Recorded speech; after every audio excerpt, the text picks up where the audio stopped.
দিয়েছেন। এই কোরআনে কারিমের কারণে রমজান মাস দামি বানিয়ে দিয়েছেন।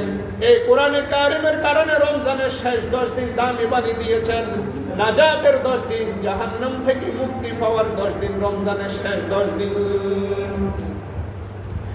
আবার এই শেষ 2 দিনে আল্লাহ পাক রব্বুল আলামিন আদেশ করেছেন, ও মুসলমান, ও আমার বান্দা বান্দিগণ, মহিলা পুরুষ সবাই, শুধু পুরুষের জন্য না, মহিলাদের জন্য ইতিকাফ আছে।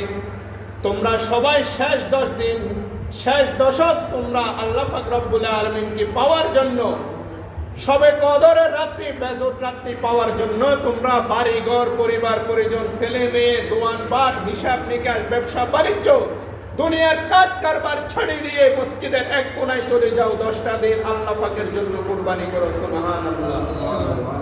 এটা কি শুধু আমাদের জন্য আদেশ, নাকি আল্লাহর নবীও ইতিকাফ করছেন? মসজিদে নববীতে আল্লাহর রাসূল ইতিকাফ করছেন নি? কয় বছর? কে বলতে পারবেন? কেউ? ওর প্রত্যেক বছর আলোচনা হয়, তো একটা দুইটা কথা যদি মনে না রাখেন কি শুনেন আপনারা? ইমাম সাহেব কর, আমরা একটা একটা মনে রাখবো, সবগুলো যদি না পারি, খেয়াল করে শুনলে তো এটা মনে থাকা যায়। বোঝা যাইতেছে কেউ দিলের কান দিয়ে শুনেন না, মানে ওয়াজ মসজিদে থাকি যায়, মসজিদের বাহিরে যায় না। কি এমন? কে বলতে পারবেন যে আল্লাহ